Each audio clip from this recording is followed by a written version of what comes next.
Welcome to Rise Above the Ranks. I'm James Harris. This is David Parnes, which is in conjunction with our newsletter, readtheblueprint.com, a bi-weekly newsletter to keep you up to date on the world of residential real estate.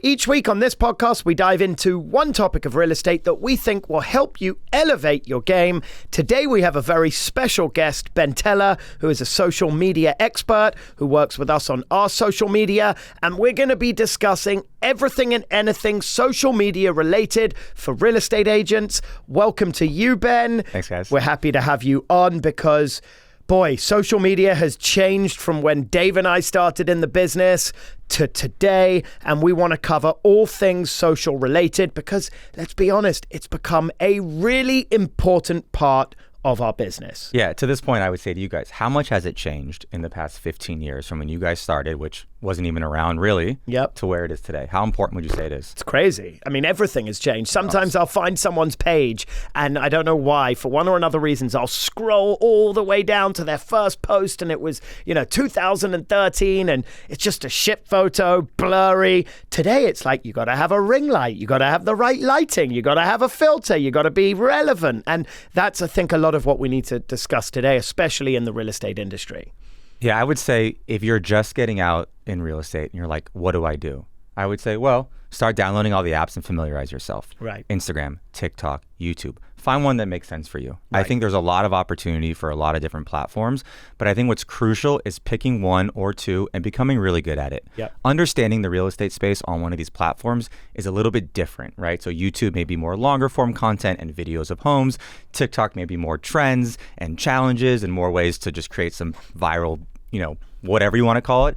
And Instagram might be more photos, right? So it's like, where do you want to start and what do you want to do? And to that, I would say, don't go crazy. Totally. Absolutely. And I actually just would add that it's free, which is huge.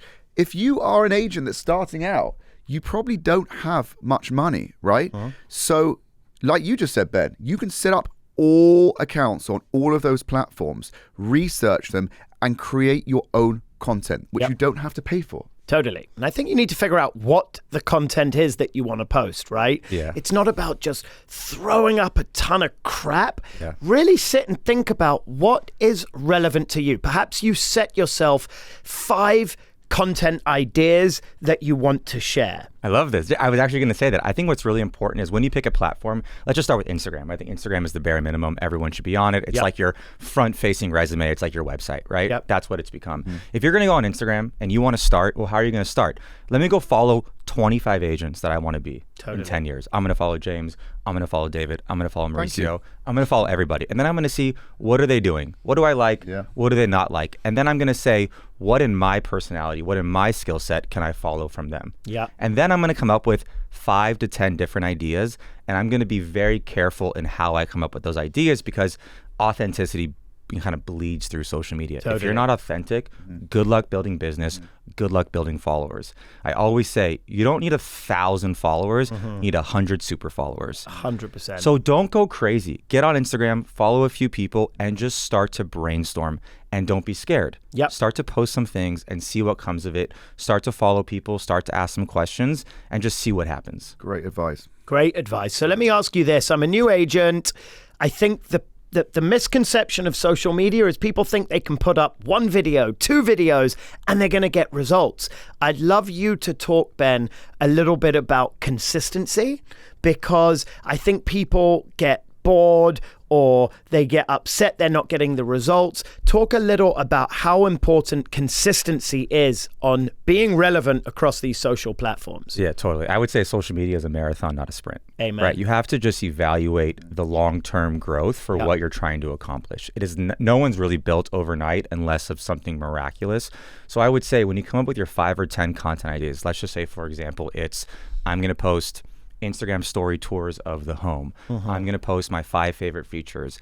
I'm going to post 3 tips on how to find a home in your local market. Let's say those are your 3. You better post those once a day for 3 months. Totally. For 6 months. Check the engagement. Start commenting on other people's posts. Start giving advice to people in their comment section. Yeah. Start to engage. Start to build your brand, and don't think that something's just going to happen, because it probably won't. And if it doesn't, reevaluate. Come back. Why didn't that post work? Oh, I saw James do it. Why did his work? Maybe you need to switch something up. Yeah. So I think it's more or less about doing something that feels right for you over a certain period of time, but give yourself enough time to see the results. Totally. And I think in social media, we're talking 3, 6, 9 months. Yep. It should be a part of your job. When you're setting your calendar for an agent, you have cold calls, you have door knocking. Well, you better have content days. Yeah. One day, me and my buddies are all real estate agents, are going to get together and we're going to film some content. Totally. And get the feedback. Ask people in your office, would you like this? Would you comment on this? And a lot of people, actually, newer agents, and especially to the newer agents, they don't have the listings, right? But they need the content. They will actually go on Caravan. They'll go to other people's open houses. And it's a great reason and excuse to film the sexy real estate porn, right? Whether it's their listing or not. Put it out on their social media, build up a portfolio of beautiful content, right? And at the same time, show their brand, because they're in real estate, so their page should have real estate content on it, and potentially even to do a deal. Totally. I couldn't agree with you more. And I think there's a bunch of things for people to also remember. It doesn't just have to be real estate. If you're a family, shoot content with your family. Exactly. If you go and watch soccer, shoot the soccer game. Like, show people who you really are. You're not just business. You're not just one thing. Give people an idea of who you are. Make it consistent. And also, whilst the market is changing, the economy is changing, interest rates are going up, be a wealth of information. This is a great place to advocate for who you are and put your voice out. Tell your followers what's going on in the market. Give them 1 tip, 3 tips, 5 tips, whatever it may be. Be a wealth of information, not just in front of the client, but on your social media. And you guys say this all the time. Don't reinvent the wheel. Totally. Right? We've done how many episodes on this podcast, and you guys are like, we're successful, but we didn't do anything new. Totally. We followed people who told us what to do. Yep. Social media is the exact same way. Yes, there's TikTok. Yes, there's Snapchat. Yes, there's Instagram. Yes, there's blah, blah, blah, blah, blah. But they work very similarly to how they did 10 or 15 years ago. Yep. And there are people that have made mistakes that you can follow and learn from. There's a ton of people in real estate media right now that are coming up with ideas and telling you what to do. Take the time to learn. Totally. Go to YouTube, research The Broke Agent. He crushes it. There are a ton of people out in this space who are doing the work for you, but you better put in the time. Yeah. You better be resilient, and don't get upset. It's just social media, right? And don't overthink it either. Totally. I think. That's where people go so fucking wrong. How did I look on that camera? Yes. Or what? It's like, who gives a shit? Yes. Just go. Yeah. Throw shit against the wall and see what agree. sticks. Just put it out. Don't overthink it. Be consistent. Be unique to who you are. Don't try and be like somebody else. And be consistent with just putting out that fresh content all the time. Okay, and this is something that I really think helps. I oftentimes have helped people build social media channels, and they say, how do I get new followers? How do I grow my channel, right? It's like, do I pay for ads? And it's like, no, this is what you do. And I've tried this a few times and it's worked, and take it with a grain of salt. I always recommend picking 15 to 30 people every single week that you want to follow you or you want to engage with. Definitely. Whether it's a hashtag, whether it's someone you look up to, whether it's a family member or a celebrity, who cares? Start commenting on their stuff. Start engaging on them. Shoot them a DM. Start to make them feel like they're in your community. Like, you can't just think that people are going to see your shit. Totally. You have to put in the effort. Give yourself a time block, 30 minutes a day, to follow some people, to engage on their content. Great advice. Really good. It's like kind of like meeting people, isn't it? Really, you're introducing yourself to people by commenting on their posts, by sending them a DM. And don't just do like a fire emoji. Like, who cares? Be like, love that video, I learned a lot. Or comment like you guys would give advice to a developer about a plan. If you're good at social media, but maybe you don't have a lot of real estate business, comment and be like, oh, love this video, love the way you added that text. Or shoot them a DM. Man, that video, like, I learned a lot from that. Like, would love to collab on a video with you. Start to sell. Like, real estate is it's really important to build in that direction. There's also algorithms now on social media too. So the more you're engaging with others, the more the algorithm's actually picking you up and putting your video at the top of other people's feeds. So the more you're engaging with others, whether it's Twitter or Instagram or whatever it might be, the more successful you'll become in that algorithm. And I think also, for the business side of things, for real estate, there's so many different apps that you can download now. Totally. You know, Canva is one. Great. Where every Sunday you could set up your posts from Monday, Tuesday, Wednesday, Thursday, Friday. Everything goes out automatically. You can shoot the content. You can be ready, be prepared, and push that content out on a Monday for the rest of the week. Then you don't need to think about it. It's done. By the way, you better bulk shoot your content. Yeah. Because it's impossible to sit there every single day, 3 times a day, think of an idea.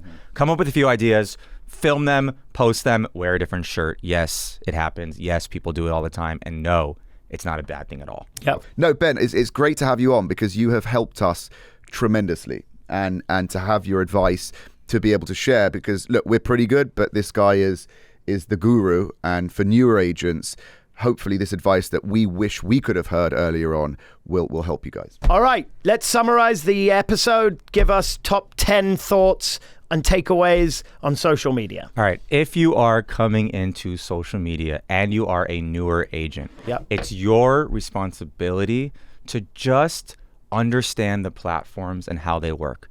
Shoot your content all in a day. Start engaging with people. Come up with ideas. Learn and just be patient. Be somewhat resilient and understand that the algorithms might change and that you may not get the results you want. But I do think that over time, you will see the results. Ask for feedback, talk to people you know, and kind of just see what happens. Love it. Love it. Great advice. Listen to the advice, use it in your business. Let us know how it goes for you. That brings us to the end of the episode. Obviously, we're going to move to questions. We have some great questions this week. First question here is, hi, James and David. What do you suggest for growing a network of peers and mentors to lean on and learn from? I'm with a cloud brokerage, and oftentimes I can't make it to the masterminds because they are in a different time zone. Any tips for finding a good mentor? I love the newsletter. Keep up the good work. We actually had, when we first started, right? And we've spoken about this a little bit. We started off in a brokerage, which was incredible. We realized that we were probably more aligned with the agency brand, and specifically Mauricio. When we first started, we couldn't go. It was very difficult to break into the high end, right? So what we could do, we had the leads, we just couldn't secure the listing. I mean, we really tried. It wasn't from lack of trying, and we realized that if we took Mauricio with us, then suddenly we've got that credibility, and we got co-lists with Mauricio on these big listings. And this was another way we actually got our imprint in the high-end market. Now, by the same token, I would suggest that you find someone that you want to be, and we've spoken about this before, and you contact them and you bring them with to listing meetings. Yep. You emulate what they do. And I get the cloud thing and all that, but I think our industry is too personable to do it from a distance. I think you need to be physically around other agents, especially potential mentors, and you need to be really in the fold. It's difficult to do all this remote stuff. So I would probably say you may want to join a brokerage that you're actually physically going to. Totally. And I think just to add to that, I think, look, if you're looking for a mentor, look into real estate coaching. There's some great coaches out there as well. We work with Tom Ferry. They offer so much more than just having a coach. There's mastermind classes, there's summits, there's retreats, there's tons of different videos you can follow online about what they do, what they offer. Look into real estate coaching because that could become your mentor. We did, and it's been great, and that's something that we would recommend. Well, then I have a question. Yes. Would you guys ever do mastermind coaching? Would you guys ever tell people how to door knock, cold call? Do you guys think you'll get into that? Absolutely. I think we pretty much have been, right, on the blueprint. No, but I think we've always toyed with the idea of mastermind classes and actually working in mentorship programs and working with agents and looking at this on a bigger level, on a platform basis. And so, no, definitely something that we'd be thinking about in the future. Great. All right, guys, that brings us to the end of the episode. As you all know by now, this is Rise Above the Ranks, the sister publication to Read the Blueprint. If you have any questions, do email them to us at hello@readtheblueprint.com. Thanks for tuning in. Thanks for watching. And we'll be back very soon with new content. Thank you.